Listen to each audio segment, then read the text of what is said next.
საფეხბურთო სამყაროში გავრცელებული პრაქტიკაა, როდესაც მოთამაშეები აქტიურ კარიერას ასრულებენ და შემდეგ ისევ ამავე სფეროში რჩებიან.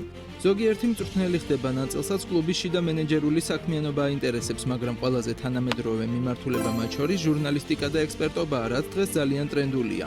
სწორედ ამ გზას დაადგა ლეგენდარული ბრიტანელი ფორვარდი გარი ლინეკერიც, მას შემდეგ რაც 1994 წელს აქტიური საფეხბურთო კარიერა დაასრულა. 1999 წლიდან ის მსოფლიოში ერთ-ერთი ყველაზე ცნობადი და გავლენიანი არხის BBC-ს საფეხბურთო მიმომხილველი და ექსპერტი იყო. მისი 25 წლიანი გამორჩეული საქმიანობა BBC-ში შეიძლება შეფასდეს როგორც გარდამტეხი. მან სრულიად შეცვალა სპორტული წამყვანის როლი და როგორც ფეხბურთის მთავარი მიმოხილვითი გადაცემის, ასევე საერთაშორისო ტურნირების წამყვანი სახე გახდა. მანამდე კი მოკლედ რომ მიმოვიხილოთ მისი საფეხბურთო კარიერა, გეტყვით რომ 64 წლის ყოფილი თავდამსხმელი ლესტერში დაიბადა და მშობლიური გუნდის შემადგენლობაში ყველა ტურნირზე 103 გოლი გაიტანა, რის შემდეგაც 1985 წელს ევერტონში გადავიდა 800,000 გირვანქა სტერლინგად. ევერტონში მან 57 თამაში 40 გოლი გაიტანა და ამ შედეგით მექსიკაში 1986 წლის მსოფლიოს ჩემპიონატზე ინგლისის ნაკრების შემადგენლობაში შევიდა, სადაც 6 გოლი გაიტანა და ოქროს ბუცი მოიგო. 1986 წელს ის კატალონიურ ბარსელონაში გადავიდა და ტერი უენეიბლზის ხელმძღვანელობით ლა ლიგაში ბრიტანელი ფეხბურთელების ყველაზე შედეგიან გოლეადორად იქცა.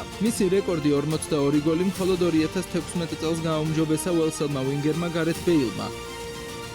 ლინეკერმა ბარსელონაში 3 სეზონი გაატარა, შემდეგ კი 1989 წელს ტოტენჰემ ჰოტსპურს 1,1 მილიონად მიაშურა. მან მნიშვნელოვანი როლი ითამაშა ინგლისის ნაკრების მიერ 1990 წლის იტალიის მსოფლიოს ჩემპიონატზე, სადაც ნახევარფინალამდე მივიდა ინგლისის ნაკრები და შემდეგ გერმანიის ნაკრებთან პენალტების სერიაში დამარცხდა.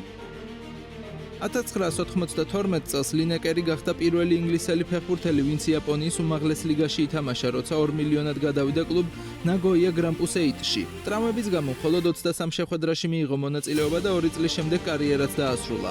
მისი პროფესიული კარიერის გამორჩეული ფაქტია ის, რომ იგი მოედანზე ყოველთვის სანიმუშოდ ირჯებოდა, რის გამოც არასდროს გაუფრთხილებიათ, შესაბამისად არც ყვითელი და არც წითელი ბარათი არ მიუღია არასდროს. კარიერის დასრულების შემდეგ ლინეკერი ჯერ BBC Radio 5 Live-ს შეუერთდა ანალიტიკოსად, შემდეგ კი 1997 წელს, როცა წამყვანი დეს ლაინემი ეინტრიში იმყოფებოდა დიდი ეროვნული დერბის გასაშუქებლად, რომელიც ბომბის მუქარის გამო გაუქმდა, ლინეკერმა ლონდონის სტუდიაში გადაცემა Grand Stand-ი წარადგინა. მისი წაყვანილი გადაცემა კი იმდენად ხარისხიანი აღმოჩნდა, რომ 1999 წელს იგივე ლაინემი ჩაანაცვლა BBC-ს მთავარი საფეხბურთო გადაცემის Match of the Day-ს წამყვანის რანგში და იქცა BBC სპორტის ყველაზე მაღალანაზღაურებად სახედ. 2005 წელს სტივ რაიდერის BBC-დან წასვლის შემდეგ ლინეკერი, რომელიც გოლფის მოყვარულია, გახდა BBC-ს გოლფის გაშუქების წამყვანი. მიუხედავად იმისა, რომ გარკვეული კრიტიკა დაიმსახურა კოლეგების მხრიდან, მან მაინც განაგრძო The Masters-ისა და The Open-ის გაშუქება. ამავე პერიოდში ის მუშაობდა სხვადასხვა მნიშვნელოვან ტელევიზიებში, იგივე ალ-ჯაზირას სპორტის მიმომხილველად, იყო BBC-ს წამყვანი ლონდონის ოლიმპიური თამაშების მიმდინარეობისას და უმუშავია არაერთ უმნიშვნელოვანეს პროექტზე. 2016-დან 2020 წლამდე მისი ანაზღაურება 1,75 მილიონ გირვანქა სტერლინგს შეადგენდა, თუმცა პანდემიის შემდგომ ხელფასი დაიკლო და 1,35 მილიონს იღებდა წლიურად, რაც მას კვლავ BBC-ს ყველაზე შემოსავლიან სატელევიზიო სახედ აქცევდა. 2023 წლის მარტში ლინეკერი დროებით ჩამოშორდა BBC-ს ეთერს, როცა მან მთავრობის საიმიგრაციო პოლიტიკა გააკრიტიკა. ეს კი მაუწყებლის მიუკერძოებლობის წესების დარღვევა ჩაითვალა, მაგრამ რამდენიმე გადაცემის გამოტოვების შემდეგ პოსტზე დაბრუნდა. 2024 წლის ნოემბერში კი ოფიციალურად დაანონსა, რომ Match of the Day-ს წამყვანობას დაასრულებდა 2026 წლის მსოფლიოს ჩემპიონატის შემდგომ, თუმცა ეს დღე იმაზე ადრე დადგა, ვიდრე ველოდით. მომავალ კვირას ლინეკერი უკანასკნელად წაიყვანს Match of the Day-ს გადაცემას, რომელიც ინგლისის პრემიერ ლიგის ბოლო ტურის მიმოხილვას ეძღვნება. BBC-მ უკვე გადაწყვიტა, რომ მომავალი სეზონიდან ახალ წამყვანს მიმართოს, როგორც Match of the Day-ისთვის, ისე მსოფლიოს ჩემპიონატის გაშუქებისთვის. კომპანიამ გამოაქვეყნა ოფიციალური განცხადება, რომელშიც გენერალურმა დირექტორმა ტიმ დეივიმ მადლობა გადაუხადა ლინეკერს წვლილისთვის, თუმცა აღნიშნა, რომ ამჯერად შერიგება უკვე შეუძლებელი იყო. ლინეკერმა განაცხადა, რომ მისი გადაწყვეტილება გადადგომის შესახებ იყო პასუხისმგებლიანი ნაბიჯი.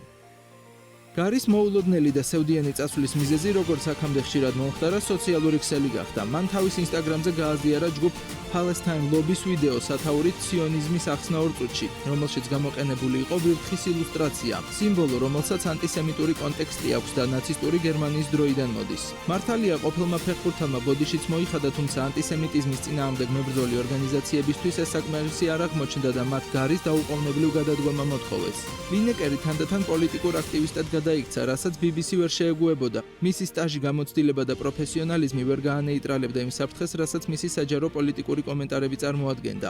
იქნება ეს იმიგრაციის პოლიტიკა თუ ღაზას ომი. BBC როგორც საზოგადოებრივი მაუწყებელი განსხვავდება კომერციული არხებისგან და მისი დაფინანსება საშინაო ლიცენზიის გადასახადზეა დამოკიდებული. ეს კი 174.5 მილიონ გირვანქა სტერლინგს შეადგენს წელიწადში. ამის მიზანი მედიის ნეიტრალიტეტის შენარჩუნებაა.